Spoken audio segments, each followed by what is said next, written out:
Bonjour, je suis heureuse de vous retrouver pour une nouvelle vidéo dans laquelle je vais vous parler de ma participation aléatoire à The 100 Day Project, que j'appellerais Challenge ou le projet des 100 jours parce que c'est un peu trop compliqué pour moi de le dire à chaque fois en anglais, qui est un challenge, un projet qui s'adresse aux créatifs et créatives et qui propose en fait de créer tous les jours pendant 100 jours ce qu'on a envie de créer. Donc ça peut être de l'écriture, ça peut être de la peinture, ça peut être des photos, ça peut être autour de l'art du fil, vraiment ce que vous avez envie de créer pendant 100 jours.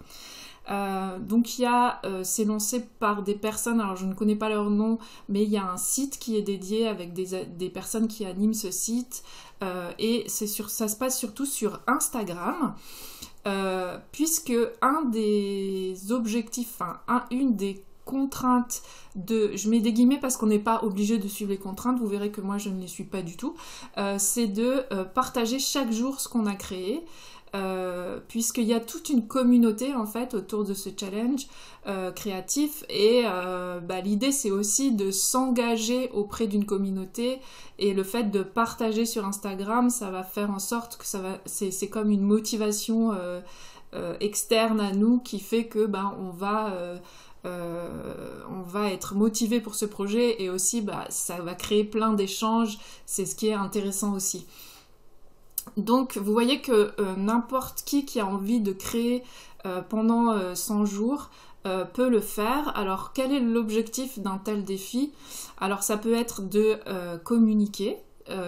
Alors là pour le coup c'est vraiment important de publier chaque jour sur son fil Instagram. On peut publier sur un autre support si on a envie, mais l'idée c'est que la communauté est plutôt sur Instagram, puisque c'est là que les organisatrices ont voulu que ça se passe. Donc ça peut être ça peut être de partager avec d'autres personnes qui créent dans le même domaine que nous, par exemple. Si on a une communauté, de partager avec sa communauté, ou si on a envie de se créer une communauté, de se créer une communauté. Bref, ça peut être un des objectifs. Un autre objectif, ça peut être de se créer une routine de création. C'est-à-dire qu'on a envie par exemple d'écrire chaque jour, ça peut être, on commence par ce défi qui dure 100 jours, et forcément on va mettre en place des habitudes. On dit qu'il faut 21 jours pour mettre en place une habitude. Moi je trouve qu'un mois c'est bien, parce que voilà, ça permet de renforcer un peu. Alors du coup 100 jours c'est parfait, là l'habitude elle est vraiment ancrée et on peut continuer. Ça peut être d'apprendre quelque chose, d'apprendre une technique, de l'approfondir. Du coup là c'est important de bien réfléchir à quelle technique on veut approfondir et comment on va s'y prendre. Ça peut être d'avancer dans un travail à long terme. Si j'imagine par exemple quelqu'un qui veut écrire un roman, il peut très bien se dire je vais écrire tant de signes par jour, tant de mots par jour pendant 100 jours, et puis il y a de fortes chances que son roman soit achevé au bout des 100 jours, enfin au moins il y a tout le matériel de quoi faire un roman au bout de 100 jours.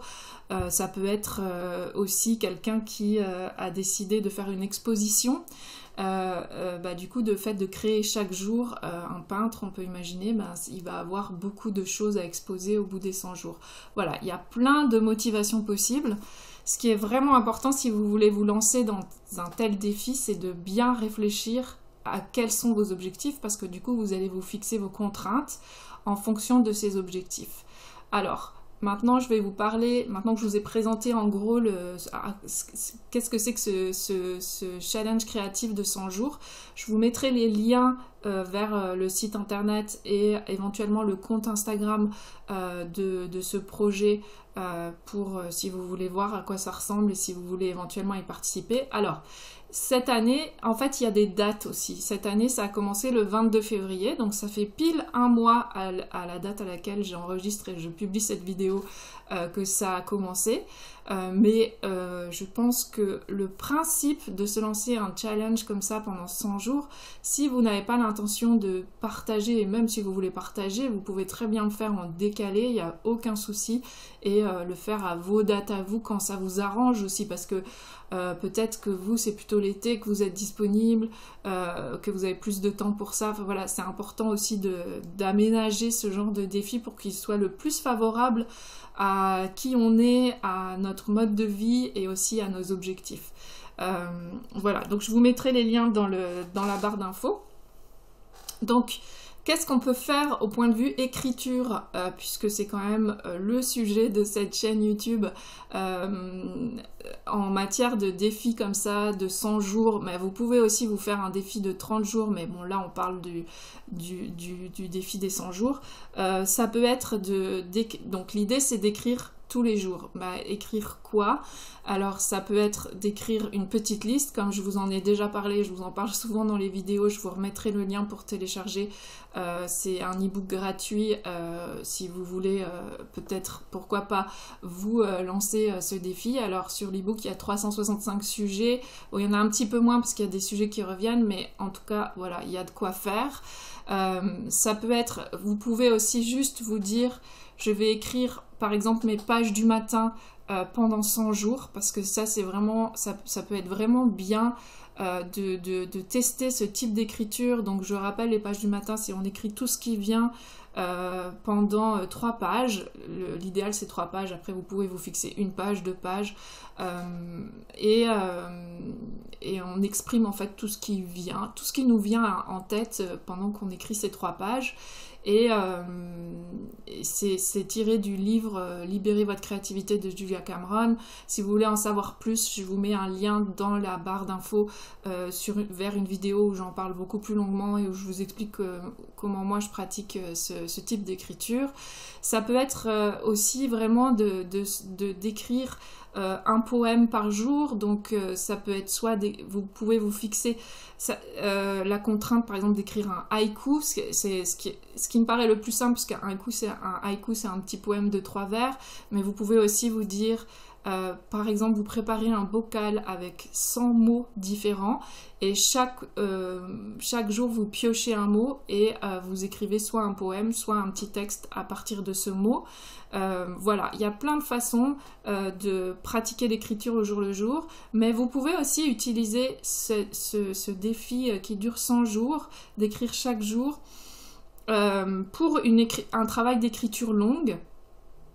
Et par exemple, si, je ne sais pas, vous voulez écrire sur votre enfance, voilà, vous avez envie d'écrire un petit ouvrage, un petit livre sur votre enfance. Je dis livre, j'hésite parce qu'en fait c'est pas forcément quelque chose qui va être appelé à être publié, mais ça peut être par exemple pour partager avec vos proches, voilà, mais vous avez envie d'écrire cette nouvelle autobiographique sur votre enfance, mais ça prend du temps. Donc comment vous pouvez vous organiser? Donc vous pouvez faire un plan en fait avec 100 étapes, et puis pour avoir à la fin vraiment quelque chose de complètement fini. Mais ça peut être aussi, je vais écrire 100 jours sur mon enfance, pendant 100 jours sur mon enfance, et puis à la fin j'aurai du matériel et puis je pourrai créer quelque chose. Voilà, c'est pas obligé d'être structuré, c'est vraiment, vous voyez que vous pouvez vraiment vous fixer les objectifs que vous voulez. Et j'avais une autre idée, mais elle vient de s'envoler. Bref, j'y reviendrai si elle revient. Donc l'idée c'est de vraiment passer du temps à écrire pendant 100 jours, et ça va vous permettre d'avoir soit d'intégrer une routine d'écriture, ce qui est vraiment ce qui à mon avis est assez important, soit d'avoir plein de matériel, de choses écrites pour ensuite pouvoir éventuellement écrire un roman, si c'est ça qui vous anime, ou avoir des textes comme ça que vous allez pouvoir compiler, quel que soit votre objectif que vous avez à partir de ces textes. J'ai retrouvé mon idée. L'idée c'est que vous pouvez aussi utiliser ces 100 jours pour la correspondance. Donc, alors ça peut être une correspondance où vous écrivez des lettres à des personnes avec qui vous correspondez déjà, mais du coup vous réanimez votre correspondance, peut-être vous trouvez des nouveaux correspondants. Alors c'est pas dire avoir 100 correspondants parce que les autres vont vous répondre, enfin vous voyez, il va y avoir, mais vous vous dites j'écris une lettre par jour, et ça peut aussi être d'écrire à vos proches, même si c'est pas des gens qui écrivent, mais juste envoyer un petit mot comme ça à vos proches, ça peut toujours faire plaisir, et pendant 100 jours vous envoyez 100 lettres. Ça ressemble un petit peu, je ne sais pas si vous connaissez le NaNoWriMo, le mois de novembre dans le NaNoWriMo est consacré plutôt à l'écriture de romans, et il faut écrire je crois 2000 mots par jour, et voilà, c'est pendant un mois. Bah là vous pouvez le faire pendant 3 mois, hein, puisque c'est même plus que 3 mois, 100 jours. Et le mois de février dans le NaNoWriMo, c'est consacré à la lettre. L'idée, c'est d'écrire une lettre par jour. Bon, on peut le faire aussi pendant 100 jours, et vraiment, si la correspondance est quelque chose qui vous anime, et la correspondance, c'est aussi l'écriture de soi, hein, on raconte et ça fait du bien, et c'est aussi une façon de nouer des relations, ou de les cultiver. Ben, ça peut être ce défi-là. Vous pouvez aussi écrire des lettres, ce qu'on appelle les open when letters, c'est lettres à ouvrir quand, alors vous pouvez en écrire 100 aussi, mais après ça c'est des lettres qui prennent du temps, parce que c'est des lettres que vous allez offrir à quelqu'un, et vous offrez par exemple une quinzaine de lettres, mais souvent il y a des petites choses avec, par exemple lettre à ouvrir quand tu es triste, lettre à ouvrir quand tu penses à moi, lettre à ouvrir quand tu t'ennuies, et souvent on glisse des choses, parfois c'est même des petits paquets, donc vous pouvez vous dire que chaque jour vous écrivez, par exemple le premier, vous faites par exemple des cycles de 3 jours, le premier jour vous écrivez la lettre, le deuxième jour vous préparez les petites choses à mettre dedans, enfin vous voyez, et puis le troisième jour vous emballez le tout, enfin bref, je sais pas, je pense que ça peut être aussi quelque chose de bien, parce que c'est, à mon avis, les open when letters, c'est vraiment un très beau cadeau à offrir à quelqu'un, mais ça prend beaucoup de temps à préparer, donc ça peut vraiment être un challenge créatif comme ça, qu'on étale sur le temps, et on avance petit à petit, et sur 100 jours, c'est tout à fait faisable. Voilà, donc voilà toutes les idées que j'ai à propos de l'écriture. Il y en a certainement d'autres, si vous en avez, n'hésitez pas à les partager dans les commentaires. Maintenant, je vais vous parler de comment moi, je me suis lancée cette année dans ce défi des 100 jours, dans ce challenge créatif de 100 jours. Alors, j'ai longuement hésité à faire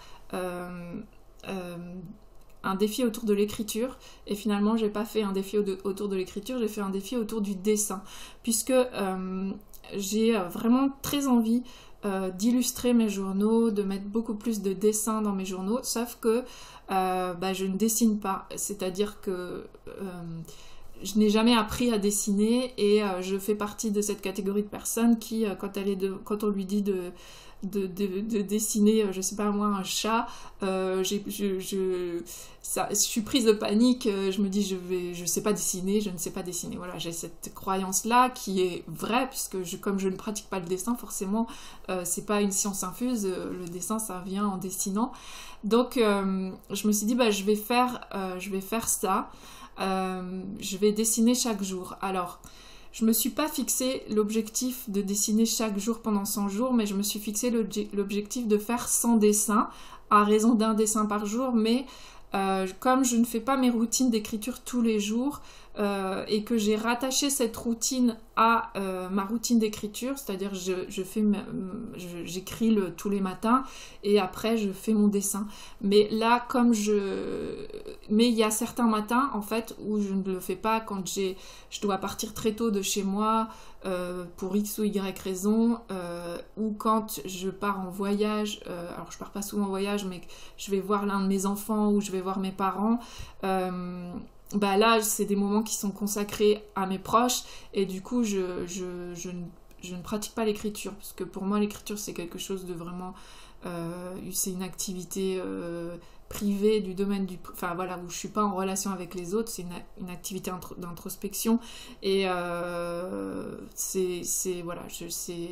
j'ai pas envie de faire ça quand j'ai la présence de mes proches, et je consacre ce temps-là à autre chose, et notamment à être en lien avec eux. Donc ça fait qu'il y a des jours où je n'écris pas, et donc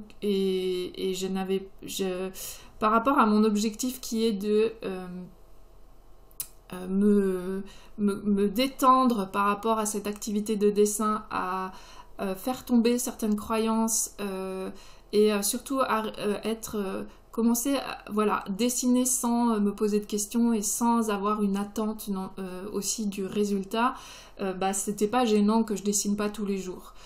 Donc j'ai aménagé ce défi en le disant, je le fais à chaque fois que je fais ma routine d'écriture, mais du coup il y a des jours où je vais pas le faire. Et là ça a commencé, il y a donc eu un mois qui s'est passé. C'est un mois où je suis allée chez ma fille, donc j'ai passé 5 jours où je n'étais pas chez moi, et puis il y a eu quelques jours où je suis allée garder mes petits-enfants. Je suis partie tôt, et du coup j'ai compté, là j'ai fait 20 dessins. Donc voilà, je mettrai un peu plus de temps que 100 jours pour faire mes 100 dessins, maintenant la routine de faire mon dessin après l'écriture, elle est intégrée, donc déjà cet objectif-là il est atteint. Alors, je ne partage pas non plus sur Instagram, vous allez voir, je le fais vraiment pas dans les règles de l'art, mais c'est parce que j'ai longtemps réfléchi, et c'est parce que c'est important pour moi de ne pas partager sur Instagram, parce que en fait, pourquoi je n'arrive pas à dessiner dans mes carnets? Parce que j'ai peur de faire des choses moches et puis que ça gâche quelque part mes carnets. C'est une peur un peu idiote, hein, je suis d'accord, mais pour l'instant elle est là, donc c'est cette peur-là qu'il faut que je surmonte. Je me suis dit qu'il fallait que je puisse dessiner sans vraiment aucune attente du résultat, et que du coup c'était pas possible pour moi de le publier sur Instagram chaque jour, parce que ça allait être compliqué pour moi parce qu'il y a des fois parce qu'il y a parfois je trouve ça pas beau du tout, mais c'est pas grave, parce que l'essentiel c'est que j'ai dessiné, et c'est ça qui m'apporte de la fierté et qui m'apporte, comment dire, la joie créative. Mais j'ai pas forcément envie de le montrer, alors je vais vous le montrer après à vous, mais le mettre sur une galerie Instagram, voilà, j'attends pas forcément un retour sur mes dessins, c'est pas l'objectif, et j'ai pas non plus l'objectif de me connecter aux autres avec mes dessins, c'est pas du tout ça. Vraiment c'est une démarche très personnelle, de me libérer un peu de la pression de faire un beau dessin, et d'avoir juste le plaisir de dessiner aussi, de goûter à ce plaisir-là, et de juste dessiner, de faire des expériences de dessin. J'ai choisi de faire des dessins vraiment très simples, avec un matériel très réduit, donc je vais vous montrer. Alors j'ai longtemps réfléchi aussi sur quel carnet, tout ça, et même là vous voyez un carnet de dessin, pourtant j'en ai. Déjà je me disais bon, c'est une expérience, je vais pas gâcher un carnet de dessin pour ça. Vous voyez où j'en suis, hein, j'ai vraiment pas une haute opinion de mes dessins, mais bon voilà, j'en suis consciente et je travaille là-dessus. Donc je me suis dit je vais dessiner sur des feuilles volantes. Donc en fait je me suis préparé des petits carrés comme ça, de feuilles assez épaisses quand même, mais c'est de la récup vraiment, et en me disant qu'après, une fois que c'est dessiné, je vais les relier. Donc en fait je les scotche avec du scotch de masquage, et puis après donc ça fait des doubles pages que je colle après les unes aux autres. Donc qu'est-ce que je me suis fixé aussi? Je me suis fixée de dessiner, de ne pas dessiner au crayon de papier, de vraiment je dessine et je garde ce qui a été dessiné ce matin-là. Et si c'est raté, c'est raté, et si c'est pas raté, c'est bien. Mais j'essaye de vraiment me passer de cette notion de raté par raté, et j'ai décidé donc de dessiner soit au feutre noir, soit au feutre de couleur, comme ça j'ai des feutres... c'est des feutres pinceaux, des Tombow, j'ai pas mal de couleurs. Alors j'ai pas toutes les couleurs, donc il y a aussi des feutres tout simples comme ça, j'ai pas de rouge, donc là le rouge ça fait partie des feutres de mon petit-fils, et voilà. Et donc j'ai fait donc 20 dessins. Donc souvent je prends des modèles, je copie des choses, des illustrations que je trouve trouve dans des livres ou dans des magazines, et puis je note donc c'est des petits objets, je me suis pas fixé de thème, hein, ça peut être des plantes. J'avais emprunté un livre à la bibliothèque de Fred Bernard, Voyageur immobile dans un petit jardin, je crois que c'est. Et donc bah, parfois je prends, voilà, là j'avais dessiné un chat, je prends de son livre, ça c'était ma trousse que j'avais dessinée. Donc vous voyez que ça reste des dessins vraiment extrêmement simples, très enfantins, très débutants, des éléments de ma trousse. Ça c'est tiré du livre de Fred Bernard. Voilà, donc soit je dessine ce que je vois, soit je dessine des choses que je copie. Là c'était l'anniversaire de mon fils, une libellule. Voilà, les 3 derniers que j'ai fait, ils sont pas encore reliés. Ça c'était d'après Kate Sutton, qui est une illustratrice que j'aime beaucoup. Un petit cactus, une cafetière, j'ai raté le couvercle. Enfin, je trouve que le couvercle est beaucoup trop pointu. Mais vous voyez, je dessine vraiment directement au feutre. Et voilà. Et alors, qu'est-ce que je retire? Je vais rapidement vous dire ce que... Alors, je dessine toujours avec plaisir. Je remarque que c'est vraiment un moment que j'aime. C'est vraiment quand je dessine, c'est pas du tout pareil que quand j'écris. Je suis beaucoup plus dans mon corps quand je dessine que dans ma tête quand j'écris. Quand j'écris, je suis dans ma tête et j'arrive beaucoup plus à respirer, à relâcher mon corps quand je dessine. C'est pas la même posture et du coup ça me fait pas du bien pareil. C'est vraiment un moment apaisant pour moi quand je dessine. Alors ça dure pas longtemps, hein, ça dure, vous voyez les dessins que je fais, ça dure 10 minutes quoi.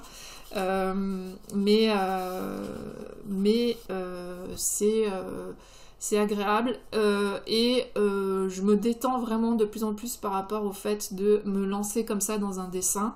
Je pense que petit à petit, ce que j'aimerais, c'est de faire des dessiner de mémoire. Mais bon, c'est pas forcément un objectif que je poursuis, on verra. C'est pas très gênant d'avoir besoin d'un modèle en fait. Là pour l'instant, j'ai pas fait du tout de personnage. Ça serait pas mal. J'aimerais bien aussi. J'ai fait beaucoup d'animaux parce que bah, j'étais dans le livre de Fred Bernard en fait. Et donc, et puis sinon des objets de mon quotidien. Mais j'aimerais bien essayer aussi de faire un peu des personnages. Donc on verra. Voilà. En tout cas, je me suis engagée envers moi-même à faire 100 dessins. Je me suis aussi engagée auprès de ma communauté du labo. Je me suis aussi, bah voilà, je vous en parle. Ça m'aide aussi à aller jusqu'au bout de ce projet. Mais je pense que le plaisir que j'ai à dessiner, le plaisir que j'aurai après à avoir mon petit livret, je pense que je lui ferai une couverture. Puis voilà, ça sera le résultat de mon expérience dessin. Ça sera cette première expérience dessin et après je pourrais peut-être aller vers quelque chose de plus technique puisque là mon objectif c'est vraiment pas d'apprendre à dessiner. Je suis pas en train de me dire ok comment on fait la perspective, comment les ombres, tout ça, c'est pas du tout ça. C'est vraiment juste découvrir, expérimenter le plaisir du dessin. Et ce que ça me fait de dessiner et si j'ai envie d'aller plus loin avec ça et comment je pourrais m'exprimer en dessinant, voilà, c'est juste cette expérimentation de base. Et est-ce que j'aime jouer avec les couleurs, est-ce que je préfère dessiner en noir et blanc, comme ça là j'avais fait un dessin noir et blanc. Il y a plein de questions, j'expérimente et ça va être aussi une façon peut-être de trouver mon style, même si c'est vraiment très tôt pour trouver mon style dans l'apprentissage, mais voilà, ce sont mes objectifs. Voilà, j'en ai fini pour vous parler de ce défi créatif de 100 jours. Dites-moi si vous seriez tenté par ce genre de défi, si peut-être vous y participez cette année ou que vous l'avez fait par le passé, ça m'intéresse vraiment d'avoir votre expérience dans ce domaine. Et puis, je reviendrai vous faire un bilan quand j'aurai fait mes 100 dessins. Donc, ça ne sera pas forcément au bout de 100 jours, hein, comme vous l'avez compris. Mais je me fixe quand même la règle de le faire à chaque fois que j'écris. Donc, j'écris quand même quasiment tous les jours, donc ça va quand même aller vite. Et quand ce sera fini, je viendrai vous faire un petit bilan, vous montrer quelques dessins, mais c'est pas l'objectif, parce que mon objectif c'est pas de faire des choses belles et tout ça, c'est juste de vivre des moments dans lesquels je dessine et voir un peu ce que ça m'apporte. Je serai heureuse de partager ça avec vous quand j'en aurai fini avec ce défi. En attendant, je vous souhaite une très belle semaine créative, je vous souhaite peut-être un bon défi de 100 jours, et je vous donne rendez-vous à la semaine prochaine pour une nouvelle vidéo. Salut!